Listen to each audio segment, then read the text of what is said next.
Urea का स्वदेशी उत्पादन 70 लाख टन बढ़ाने के लिए 6 उर्वरक संयंत्रों का उद्धार किया जा रहा है।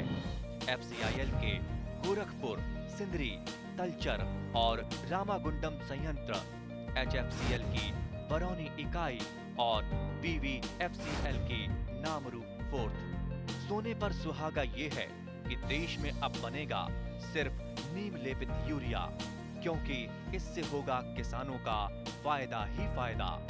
अनाज का उत्पादन 10% तक बढ़ेगा। बढ़ेगी 10 से 15% नाइट्रोजन क्षमता।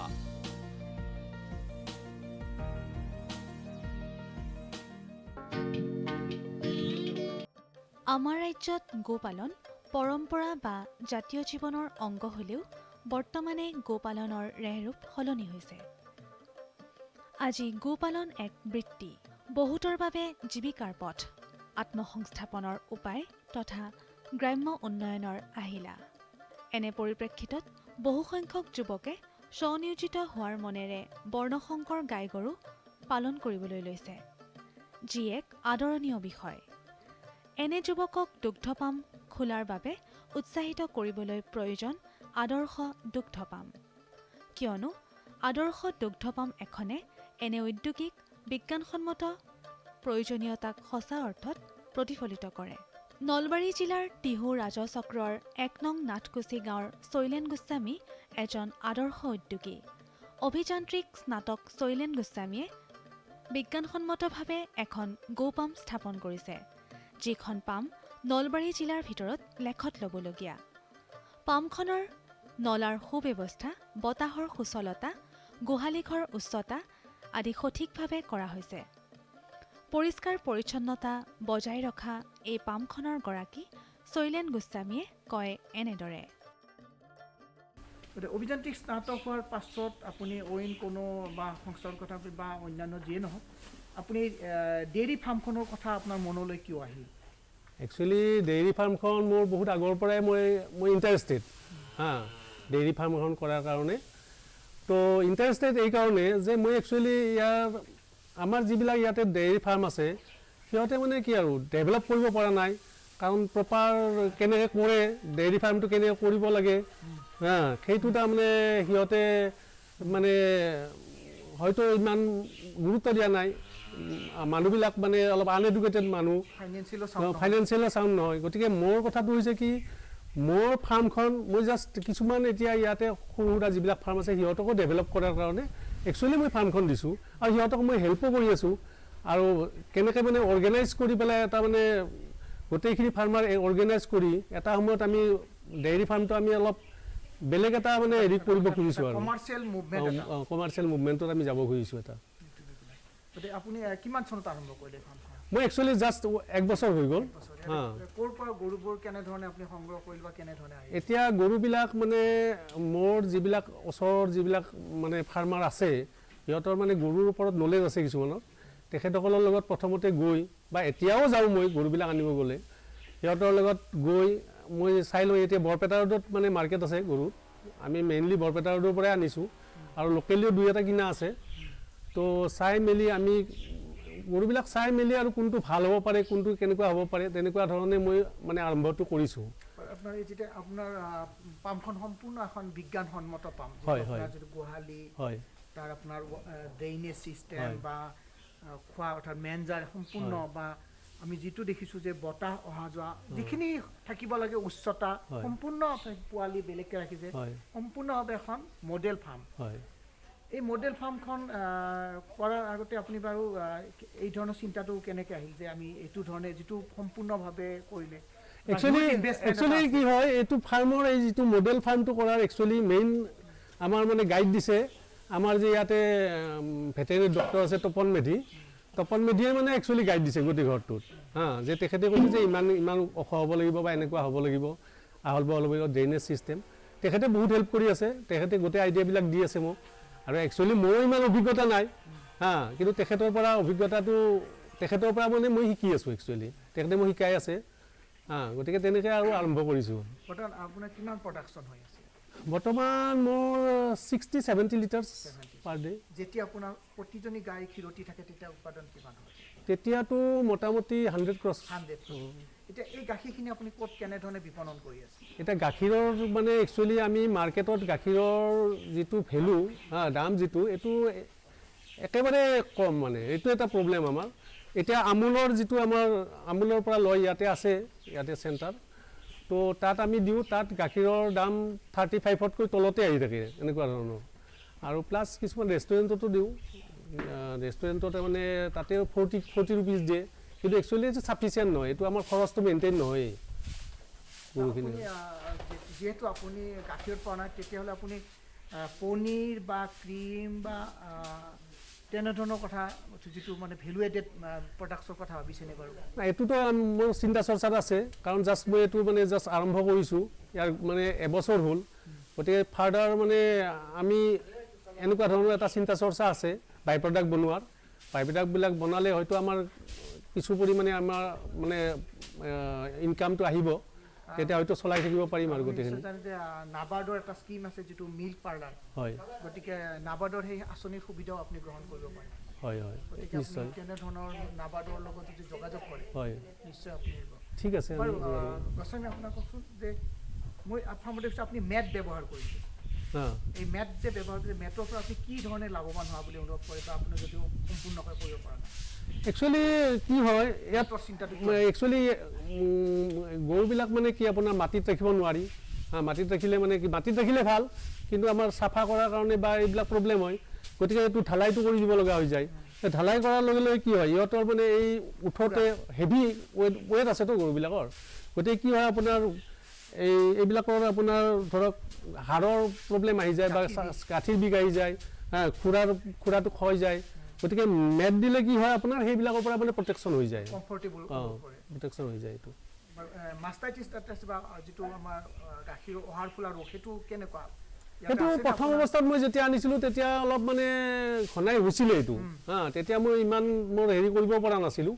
এতিয়া লাহে লাহে এইটো অলপমান মানে হেৰিত আহিছে আৰু ঠিক হৈ আহিছে, নৰ্মেলত আহি আছে। ইঞ্চুৰেঞ্চ বীমা আঁচনিত অন্তৰ্ভুক্ত কৰিছেনে? বীমাত আছে, মোৰ 5টা গৰু আছে বীমাত। বাকী এতিয়া মই ৰিচেণ্টলি যিকেইটা আনিছোঁ সেইকেইটা মোৰ বীমা হোৱা নাই, সেইকেইটাও আপুনি বীমা কৰিব লাগিব। আৰু ভেকচিন বা অন্যান্য দিশসমূহ কেনেধৰণে আপুনি নিয়মীয়াকৈ কৰি আছে? নিয়মীয়াকৈ কৰি থাকোঁ। এইটো মানে আমাৰ ভেটেৰিনেৰী ডক্টৰ যে আছে তপন মেধি, তেখেতে গোটেইখিনি কৰাই দিয়ে, চাই দিয়ে, আৰু এইবিলাক ৰেকৰ্ডিং কৰা থাকে আমাৰ, ৰেকৰ্ডিং কৰি থাকোঁ, কেতিয়া ভেকচিন কৰিছোঁ, কেতিয়া কি কৰিছোঁ, এইবিলাক ডিটেইলছত থাকে। সেইমতে আমি চাৰ্টবিলাক বনাই আমি তেনেকৈ মানে এইবিলাক ব্যৱহাৰ কৰি আছোঁ। এই পাম্পত আপুনি কেইজন মানুহ সংস্থাপন দিছে? 2জন আছে বৰ্তমান, 2জন আছে। বাৰু ঘাঁহ খেতিৰ কথা আপুনি চিন্তা কৰিছে? ঘাঁহ খেতিৰ কথা চিন্তা কৰিছোঁ। এতিয়া লাহে লাহে ঘাঁহটো লাগিব। মোৰ প্লট এটা আছে, তাত মই জাষ্ট অলপমান মানে ফেঞ্চিংবিলাক দি ল'ব লাগিব, তাৰপিছত আৰু ঘাঁহৰ ব্যৱস্থাটো কৰিব লাগিব। ঘাঁহ খেতিৰ অবিহনে কিন্তু ডেইৰী ফাৰ্ম সফল নহয়। ডেফিনেটলি নহয়, কাৰণ কিয় মানে গোটেই নিউট্ৰিশ্যনটো মানে ঘাঁহৰ পৰা যিমান পায়, মানে বাহিৰৰ পৰা আৰ্টিফিচিয়েলি দিলে সেইটো ইমান কাম নকৰে। প্ৰডাকশ্যন কষ্টটো আপোনাক মিনিমাইজ কৰিব। প্ৰথম কথা হৈছে যে আপুনি ইঞ্জিনিয়াৰিং গ্ৰেজুৱেট হিচাপত আপুনি আহিছে, আৰু এক প্ৰকাৰ এটা মানে শুভ লক্ষণ। আন যিসকল উদ্যোগী যুৱক বা শিক্ষিত যুৱক, তেওঁলোকৰ প্ৰতি আপুনি এটা কি আপিল দিব খুজিব, তেওঁলোক কি পৰামৰ্শ দিব বিচাৰে, বিশেষকৈ ডেইৰী ফাৰ্মিঙৰ ক্ষেত্ৰত? একচুৱেলি এডুকেটেড ল'ৰা, আমাৰ যিবিলাক এডুকেটেড ল'ৰা আছে, যে চাকৰিৰ কাৰণে মানে বিচাৰে, চাকৰি নাপায়, হতাশ হয় বহুত। একচুৱেলি হতাশ হ'ব নালাগে, আৰম্ভ কৰক। যিমানখিনি কেপিটেল আছে সেইখিনিৰে আৰম্ভ কৰক, লাহে লাহে গ্ৰ' কৰিব পাৰিব। লাহে লাহে ডেফিনেটলি কিবা এটা বস্তুত লাগিলে ডেফিনেটলি তাত সুবিধাবিলাক আহি থাকিব নিজে নিজে। গতিকে মই এইটোৱে ক'ব খোজোঁ যে যিবিলাক মানে আমাৰ এডুকেটেড ল'ৰা আছে, এইবিলাকে চাকৰিৰ কাৰণে বেছি চিন্তা নকৰি নিজাকৈ এনেকুৱা ফাৰ্মিং ব্যৱস্থা কৰি নিজকে ডেভেলপ কৰি দিব পাৰে। লগতে ফাৰ্মিং ব্যৱস্থা কৰাৰ লগে লগে দেশৰ ইকনমিকটো এটা মানে আপোনাৰ প্লাছ পইণ্ট আহি যায়। গোপামৰ পৰিষ্কাৰ পৰিচ্ছন্নতা, নলাৰ সুব্যৱস্থা, দানা দিয়াৰ সুবিধা আদি বিভিন্ন দিশৰ ওপৰত আলোকপাত কৰি মাখিবাহা ৰাজ্যিক পশু চিকিৎসালয়ৰ পশু চিকিৎসা বিষয়া ডাক্তৰ তপন চক্ৰ মেধিয়ে কয় এনেদৰে। এইখন ফাৰ্মত আমি চাব গ'লে এইখন এখন আমি মডেল ফাৰ্ম বুলিয়ে ক'ব লাগিব। গোস্বামী ডাঙৰীয়াই এখেতে নতুনকৈ এইখন ফাৰ্ম এই গোহালি ঘৰটো নিৰ্মাণ কৰি উলিয়াইছে। তাৰ গোহালি ঘৰৰ মজিয়াখন, মজিয়া বুলি ক'লে আজিকালি সচৰাচৰ পকী মজিয়া মজিয়াত এইটো এঢলীয়া হ'ব লাগে যাতে তাৰ পানীবিলাক যিখিনি পানী সেইটো নালাত মানে পৰি যায় পানী কোনো ধৰণৰ পানী এই গৰু থকা ঠাইখিনিত জমা হৈ থাকিব নালাগে আৰু যদিহে আমি গোহালিৰ মজিয়াখন সদায় চাফ চিকুণ কৰি নাৰাখোঁ সদায় যদি লেতেৰা এটা পৰিৱেশত থাকে তেতিয়াহ'লে আমি বিশেষকৈ ক্ষীৰতী গাইবিলাকৰ মেষ্টাইটিছ বেমাৰ যিটো অহাৰ ফোলা সেই অহাৰ ফোলা বেমাৰত ভোগা আমি দেখা পাওঁ কাৰণ সেই উদাহৰণ এখেতে নিজে মানে সেইটো পাইছে যে আজি 6 মাহ আগতে তেওঁ এটা সৰু গোহালি ঘৰ এটাত মানে গৰুকেইটা ৰাখিছিল তেওঁৰ যিখিনি তাৰমানে পানী নালাটো চাপৰ আছিল তেওঁৰ সেই চাপৰ নালাৰ কাৰণে পানীখিনি অভাৰফ্ল' হৈ আহি গোটেই শুই থকা গাইটোৰ তাৰমানে গোটেই গাটোত এইবিলাক লাগি থাকে আৰু তেওঁ প্ৰতি সপ্তাহতে তাৰমানে মেষ্টাইটিছৰ চিকিৎসা কৰিব লাগে অহাৰ ফোলাৰ যাৰ ফলত তেওঁ বহুত লোকচানৰ সন্মুখীন হৈছিল আৰু দুগ্ধ পাম এখনৰ গাই গৰুবিলাকৰ প্ৰধান বেমাৰ এটা হৈছে কি এইটো হৈছে অহাৰ ফোলা বেমাৰ আৰু এইটো বেমাৰত এজন কৃষকে বহুতখিনি লোকচানৰ সন্মুখীন হয় যে 18-20 লিটাৰ গাখীৰ দিয়া গাই এজনী গাখীৰ গৈ তেওঁ 4-5 লিটাৰ গাখীৰ তেনেকৈ 7-8 দিনলৈকে তেনেকুৱা গাখীৰ এটা তেওঁ পাই থাকে কিন্তু চিকিৎসাৰ পিছত হয়তো গাখীৰখিনি তেওঁ পিছত পাব কিন্তু এই যে 10-15 দিনৰ যিখিনি লছ গাখীৰৰ যিটো লছ সেই লছখিনি তেওঁ পূৰাব নোৱাৰা এটা অৱস্থা আহি পৰে সেইকাৰণে আচলতে গোহালি ঘৰ এটা সজাৰ লগে লগে তাৰ যিটো মজিয়া সেই মজিয়াখনৰ এটা আৰ্হি চবে এটা ভাল আৰ্হি এটা ল'ব লাগে যাতে সেইখন সদায় চাফ চিকুণ কৰি ৰাখিব পাৰি বা নিজে চাফ চিকুণ হৈ থাকে আৰু এখেতক দেখা পাইছোঁ এখেতে ইয়াত ৰাবাৰৰ মেট কিছুমান ইয়াতে পাৰি থৈছে গৰুবিলাকত এইটো এটা তেখেতক সুবিধা কৰিছে যে যিবিলাক গৰু ধৰক 7-8 মাহৰ গাভীন হৈ থাকে সেইবিলাক অলপ গৰুবিলাক আচলতে অলপ ভাৰী হৈ থাকে উঠাত কষ্ট পায় সেইকাৰণে এই মেটটো ৰাবাৰ মেটটো দিয়াৰ পিছত তেখেতক দেখা গৈছে যে আঁঠুৰ যিবিলাক বেমাৰ আগভৰিৰ আঁঠুৰ বেমাৰবিলাক এতিয়া বৰ্তমান নোহোৱা হৈছে তেতিয়া মই ভাবোঁ কৃষকবিলাকে গোপালকবিলাকে যদি পাৰে তেনেকুৱা মানে প্ৰসূতিকালীন অৱস্থাত গাই গৰুৰ অন্ততঃ প্ৰসূতিকালীন অৱস্থাখিনিত এই ৰাবাৰ মেটটো পাৰি দিয়াটো যথেষ্ট দৰকাৰী আৰু এখেতৰ এই যিটো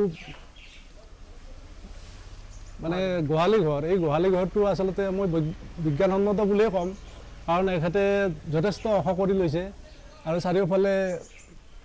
চাৰিওফালৰ পৰা তাৰমানে মুকলি বতাহ এই পামঘৰটোত সোমাব পৰা এটা তেওঁ মানে দিহা এটা কৰিছে মই ভাবোঁ এখেতে এতিয়া বৰ্তমান লাভৱান হ'ব পাৰিব এইখন ফাৰ্মৰ আৰু আন বহুতৰ কাৰণে হয়তো হেৰি হ'ব পাৰে মডেল ফাৰ্ম হিচাপত এটা হেৰি কৰক এখেতৰ এই যিখন এইটো পাম গৃহ যিটো গোহালি ঘৰ এই গোহালি ঘৰটো আচলতে বেলেগ কিছুমান কৃষকে চাই ল'ব পাৰে চাই লৈ এনেকুৱা এটা যদি ধৰক গোহালি ঘৰ সকলোৱে সাজি লয় তেতিয়াহ'লে তেওঁলোকে লাভৱান হ'ব পাৰিব সংখ্যা লৈ পেলাই তেওঁলোকে ঘৰটো বনাওক 4-5টাৰ কাৰণে যেনেধৰণে তেনেধৰণে তেওঁলোকে বনাই ল'ব পাৰে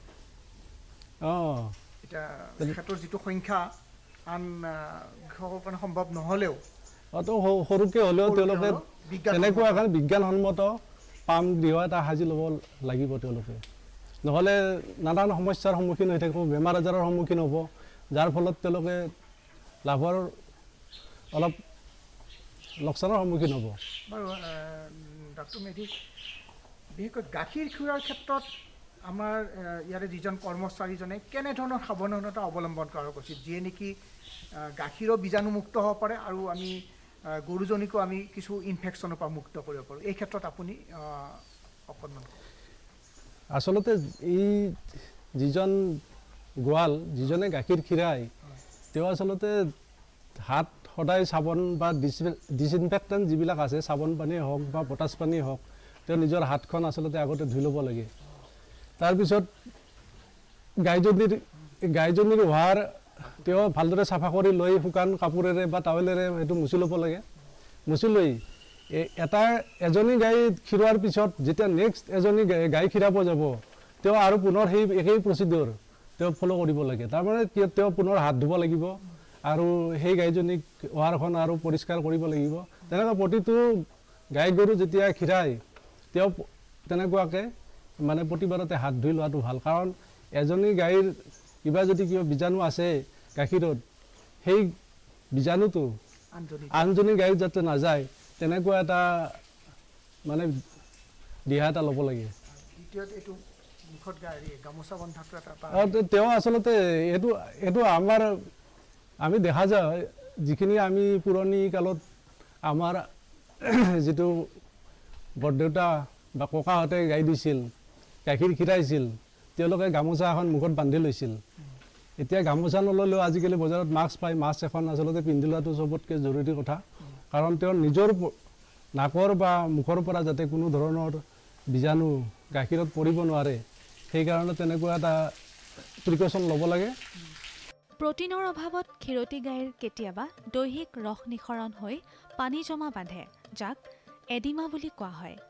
এনে ৰোগৰ কাৰণ আৰু নিৰাময়ৰ প্ৰসংগত পশু চিকিৎসা বিজ্ঞান মহাবিদ্যালয়ৰ পশু প্ৰসূতি আৰু প্ৰজনন বিভাগৰ সহকাৰী অধ্যাপক ডক্টৰ দীপক কুমাৰ শৰ্মাই কয় এনেদৰে। বৰ্তমান সময়ত গৰুৰ আন এক ডাঙৰ সমস্যা হৈ পৰিছে অহাৰ ফুলা, অহাৰ প্ৰদা বা আমি ইংৰাজীত যাক মেষ্টাইটিছ বুলি কওঁ। এই মেষ্টাইটিছ বেমাৰটো আচল হয় কি অহাৰখন ফুলি উঠে, গাইজনীৰ সময়মতে চিকিৎসা দিব নোৱাৰিলে অহাৰখন একেবাৰে নষ্ট হৈ যায়, তাত ফাইব্ৰ'চিছ হয়, অৰ্থাৎ তাত অহাৰৰ মাংসপেশীৰ সম্পূৰ্ণৰূপে পৰিৱৰ্তন হৈ পেলাই সেই গাখীৰ তৈয়াৰ কৰিব নোৱাৰা হৈ পৰে। আৰু সময়মতে চিকিৎসা কৰিলেও কেতিয়াবা মানে ভাল হোৱা দেখা নাযায়। তো বিভিন্ন কাৰণত মেষ্টাইটিছ বাবে মানে অতি ভাল উৎপাদনক্ষম গৰুও নষ্ট হৈ যোৱা দেখা পাইছে। কিন্তু অহাৰৰ এই মেষ্টাইটিছ বেমাৰৰ উপৰিও অহাৰৰ আন এটা বেমাৰ আছে আদাৰ এডিমা বুলি কয়। বহুতে ভুলতে এই আদাৰ এডিমাটোকেই আমাৰ গৌপালকসকলে মেষ্টাইটিছ বুলি কয়। এতিয়া এই গাইজনীৰ ক্ষেত্ৰত যদি চাওঁ, এই আচলতে মেষ্টাইটিছ নহয়, তাই গাখীৰ অহাৰখন দেখাত বহুত ডাঙৰ হৈ আছে, কিন্তু এইখন মেষ্টাইটিছ হোৱা অহাৰ নহয়। যদিও ৰঙা পৰি দেখাত ফুলি আছে, আচলতে ইয়াত অহাৰৰ মাংসপেশীৰ মাজে মাজে এই কোষবিলাকৰ মাজে মাজে ইয়াতে গোটেই পানী জমা হৈ আছে, যিটো আদাৰ এডিমা বুলি কওঁ। আৰু এডিমাটো যেতিয়া বেছি হয় এই পানী ফুলাটো নাভিত প্ৰত্যক্ষ হয়, নাভিৰ অঞ্চলটোতো এনেকৈ গোটেই পানী জমা হয়। আৰু যদি অৱস্থাটো আৰু বেছি হৈ যায় তেতিয়াহ'লে এই পানী ফুলাটো আহি একদম ডিঙিৰ ইয়ালৈকে আহি যায়, গোটেই গাইজনীৰ তলফালটো ফুলি উঠে। যেতিয়া এই বেমাৰটো যেতিয়া অতি বেছি ধৰণে হয় গোটেই তলফালটোৱে ফুলি উঠা দেখা যায় আৰু অহাৰখন যথেষ্ট পৰিমাণে ডাঙৰ হয়, ৰঙা পৰি ফুলি উঠে। আৰু এই অৱস্থাটোক আমি ভুলকৈ বহুতে ইয়াক নিৰূপণ কৰোঁ মেষ্টাইটিছ বুলি। কিন্তু সেই সময়খিনিত গাখীৰ প্ৰায় ঠিকে থাকে, কিন্তু পিছলৈ ই মেষ্টাইটিছলৈকে সলনি হোৱাৰ সম্ভাৱনা থাকে। কাৰণ যেতিয়া অহাৰখন বেছি পৰিমাণে ফুলি উঠে সম্পূৰ্ণৰূপে গাখীৰটো উলিয়াব নোৱাৰে, যেতিয়া গাখীৰটো অহাৰত ৰৈ যায় আৰু সিয়ে পৰৱৰ্তী পৰ্যায়ত মেষ্টাইটিছলৈকে পৰিৱৰ্তন হৈ যায়। গোপাম এখনৰ সফলতাৰ গুৰুত্বপূৰ্ণ দিশ হ'ল নিয়মীয়া প্ৰজনন। সময়ত গৰম নোহোৱা, গৰম হৈ প্ৰজননৰ পিছত গৰ্ভধাৰণ নকৰা, বহুদিনলৈ গৰম নহা আদি বিষয়সমূহে আৰ্থিক লাভালাভত দিশ নিৰ্ণয় কৰে। সেয়ে পৰিপুষ্টিৰ বাবে সুষম দানাৰ লগতে সেউজীয়া ঘাঁহৰ প্ৰয়োজন। প্ৰতিগৰাকী গোপালকে ঘাঁহৰ খেতি কৰা উচিত। সফলতাৰ বিভিন্ন দিশ আৰু পৰিপুষ্টিৰ প্ৰসংগত ডক্টৰ দীপক কুমাৰ শৰ্মাই কয় এনেদৰে। গতিকে ঠিক আৰম্ভণিতে এই বেমাৰটো ৰোধ কৰিবলৈ হ'লে গাই এজনী যেতিয়া গাভিনী অৱস্থাত থাকে তেতিয়াই গাইজনীক তাই যাতে প্ৰটিনৰ অভাৱ নহয়, মানে শৰীৰত বিভিন্ন খনিজ লৱণ যাতে সম পৰিমাণত থাকে, সেইকাৰণে সমতুল দানা দিয়াৰ ব্যৱস্থা কৰাব লাগে। আৰু পোৱালি দিয়াৰ পিছত এনেকুৱা লক্ষণ যেতিয়াই দেখা দিব তাইক আমি প্ৰটিন থকা খাদ্য যেনে খলিহৈ বা চয়াবিন, দাইল, এই বস্তুবিলাক আমি তাইক যথেষ্ট পৰিমাণে প্ৰয়োজন অনুসাৰে যোগান ধৰিব লাগে। আৰু দানাটোত পাৰিলে নিমখৰ পৰিমাণ বহুদিনলৈকে কমাই ৰাখিব লাগে আৰু চাফ চিকুণকৈ ৰাখিব লাগে। আৰু যদি গাখীৰটো সদায় পৰীক্ষা কৰি থাকিব লাগে, যদি মেষ্টাইটিছ হোৱা দেখা যায় তেতিয়াহ'লে অতি সোনকালে পশু চিকিৎসকৰ পৰামৰ্শ অনুযায়ী তাত আমি মেষ্টাইটিছৰ চিকিৎসা কৰিব লাগে। আদৰ্শ গোপাম এখনৰ সফলতাই সাধাৰণ গোপালকক বিজ্ঞানসন্মতভাৱে গোপালনত উৎসাহ যোগাব পাৰে, কিন্তু সংঘবদ্ধতাই গোপালকক আনি দিয়ে এখন নিশ্চিত গাখীৰৰ বজাৰ, যাৰ বাবে গোপালকে অনুভৱ কৰিব পাৰে আৰ্থিক নিৰাপত্তা।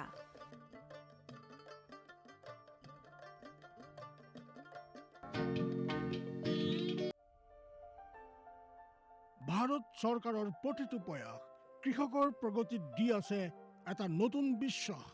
দেশৰ কৃষকসকলৰ প্ৰতি সমৰ্পিত ভাৰত চৰকাৰে বিশেষকৈ উত্তৰ পূৰ্বাঞ্চল আৰু আন্দামান নিকোবৰ দ্বীপপুঞ্জৰ কৃষি অঞ্চলৰ বিকাশৰ বাবে নতুন প্ৰগতিশীল পদক্ষেপ লৈছে, যাৰ দ্বাৰা কৃষকসকলে দ্ৰুত গতিত উন্নতি কৰি আছে। কৃষি অঞ্চলৰ বিকাশৰ গতি অব্যাহত ৰাখি মাননীয় প্ৰধানমন্ত্ৰী শ্ৰী নৰেন্দ্ৰ মোদী ডাঙৰীয়াৰ নেতৃত্বত ভাৰত চৰকাৰে এক দূৰদৰ্শী নিৰ্ণয় লৈ দেশত ৰাষ্ট্ৰীয় খাদ্য তেল মিছন অইল পামৰ আৰম্ভণি কৰিছে, যাৰ দ্বাৰা উত্তৰ পূৰ্বাঞ্চলৰ ৰাজ্যসমূহ আৰু আন্দামান নিকোবৰ দ্বীপপুঞ্জৰ কৃষকসকলৰ বিশেষ লাভ হ'ব। পুঁজিৰ বিনিয়োগত বৃদ্ধি পাব, খোৱা তেলৰ আমদানিৰ ওপৰত নিৰ্ভৰ কৰাটো কম হ'ব আৰু ৰোজগাৰৰ সুবিধা সৃষ্টি হ'ব।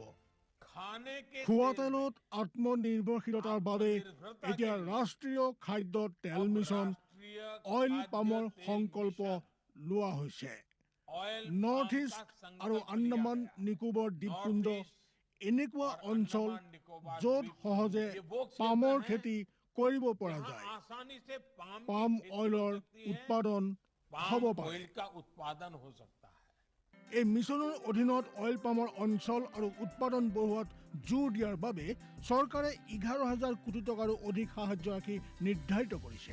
মিছনৰ অধীনত চৰকাৰে অইল পামৰ খেতিৰ বাবে ৰোপণ আদিৰ সহায়ত বৃদ্ধি ঘটাই পূৰ্বতে পাবলগীয়া প্ৰতি হেক্টৰত 12,000 টকাৰ পৰা বঢ়াই প্ৰতি হেক্টৰত 29,000 টকা কৰি দিছে।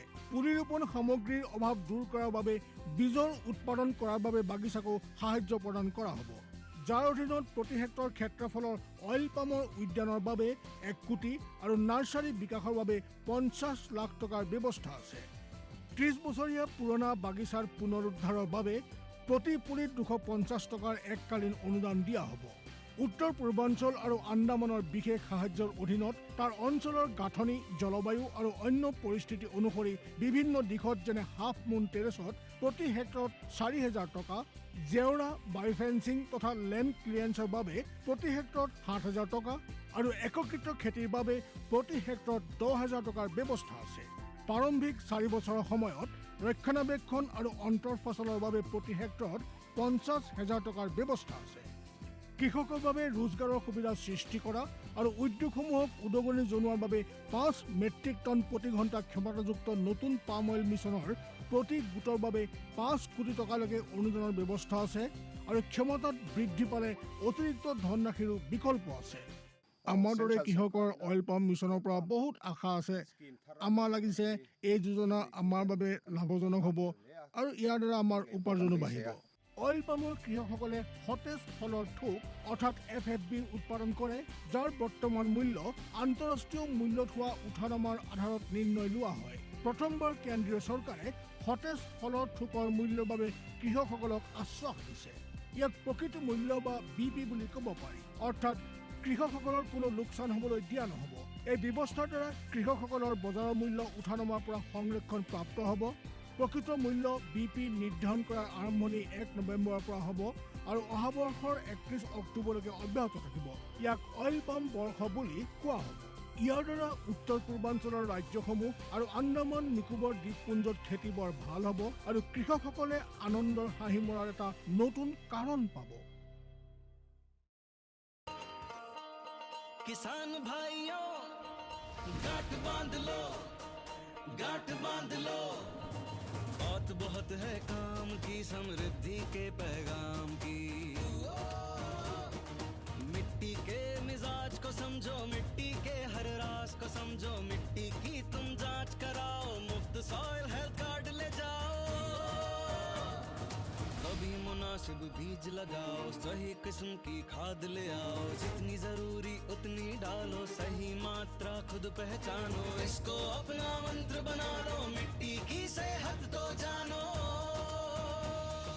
बात बहुत मेहनत है काम की, कम लागत अधिक वरदान की। किसान भाइयों गांठ बांध लो, आज ही मिट्टी की जांच कराएं। राज्य सरकार के कृषि अधिकारी से संपर्क करें और मुफ्त में सॉइल हेल्थ कार्ड पाएं। कृषि और किसान कल्याण मंत्रालय द्वारा किसान हित में কৃষকসকলৰ বিভিন্ন সমস্যাৰ সমাধানৰ লগতে শেহতীয়া প্ৰযুক্তি আৰু প্ৰয়োজনীয় আনুষংগিক দিশৰ বিষয়ে জানিবৰ বাবে চাবলৈ নাপাহৰিব কৃষি দৰ্শন। প্ৰচাৰিত হয় প্ৰতি সোমবাৰৰ পৰা শুকুৰবাৰলৈ সন্ধিয়া 5:30 বজাৰ পৰা 6 বজালৈ।